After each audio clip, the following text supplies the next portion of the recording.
네가 내 대신 얘 과외 선생님 좀 해주라. 영어. 기정이가 그렇게 손재주가 좋다며? 서울대학교 문서 위조학과 뭐 이런 거 없나? 아들아, 네가 자랑스럽다.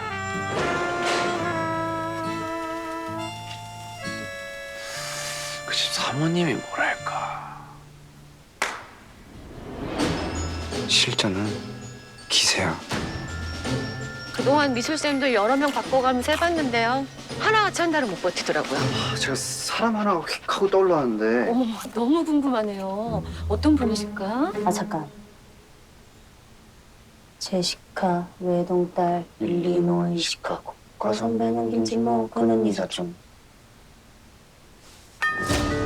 제시카 쌤이라고 일리노이에서 오신. 그 검은 상자를 저와 함께 열어보시겠어요, 어머니? 지금 진짜로 이상한 게 뭔 것 같아?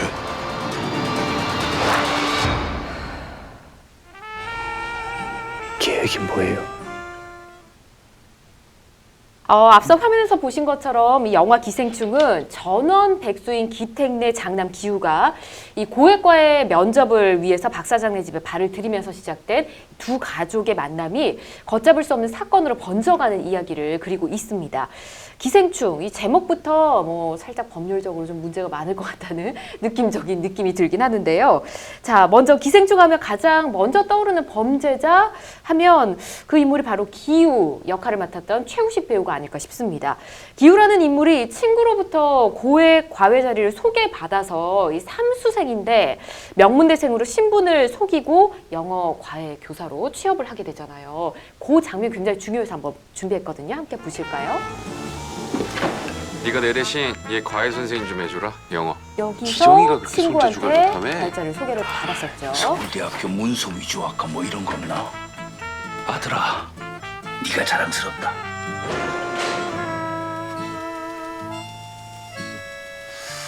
그 집 사모님이 뭐랄까. 서류를 들고 찾아간 장면까지 저희가 확인을 좀 해봤고요. 사실 이거는 영화 보면서도 저러면 안 되는데 라는 생각을 저도 했었거든요. 누구나 봐도 이건 범죄라고 알 수 있을 만한 내용 아닙니까, 박 변호사님? 네, 그렇습니다. 기우는 PC방에서 포토샵을 이용해가지고 가짜 대학 재학 증명서를 만들게 되는데요. 예. 이런 행동은 사문서 위조 및 위조 사문서 행사죄에 해당할 수 있습니다. 사문서를 위조하게 되면 형법 231조에 의해서 5년 이하의 징역 또는 1천만 원 이하의 벌금에 처해질 수 있고요. 예. 그리고 위조된 사문서를 행사하게 되면 형법 234조에 의해서 위조 변조된 문서, 도화, 전자기록 등 특수 매체 기록을 행사한 자는 그 각 주에 정한 형에 처한다고 규정되어 있어서 사문서 위조죄와 동일한 형으로 처벌받을 수 있습니다. 맞습니다.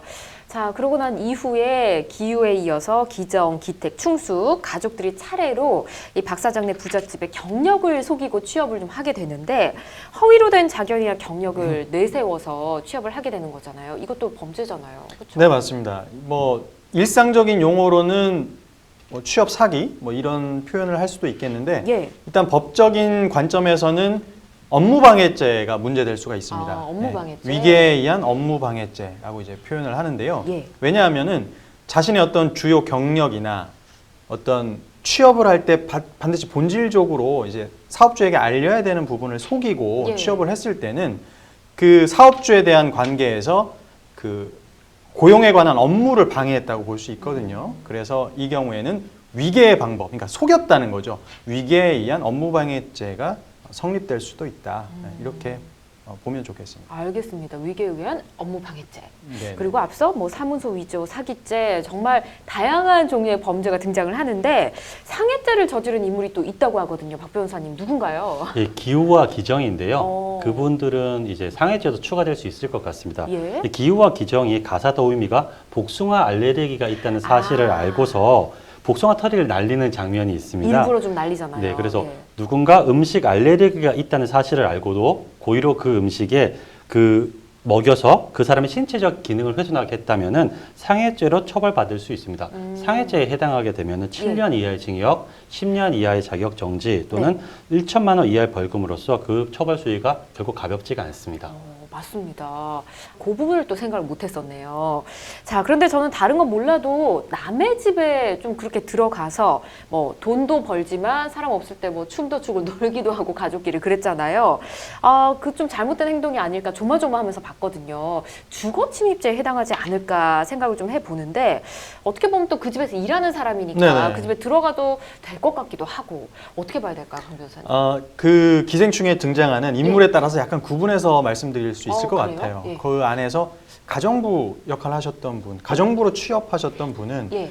뭐 입주 도움이라면, 입주 가사 도움이라면 사실 그 집안에 계속 머물고 있는 게 네. 집주인도 이제 허락된 관계잖아요. 맞아요. 그래서 주거침입 죄가 성립되긴 어렵겠지만 나머지 등장인물은 사실은 뭐 예를 들면은 뭐 과외 선생님이다. 네. 과외 선생님이 밤중에 집안에 들어올 것까지 허락한 건 아니잖아요. 맞아요. 자녀의 교육을 위해서 이제 출입하는 걸 허락한 것이지. 그래서 원래 어떤 허락된 권한 이상의 것으로 만약에 그냥 타인의 주거에 침입을 했다. 예. 그럼 주거침입죄 성립될 수 있을 겁니다. 그리고 또 영화에서는 그 등장인물 집에 들어가서 거기서 뭐 음식물을 그냥 허락도 받지 않고 뭐 먹는다거나 예. 이런 행동들을 막 해요.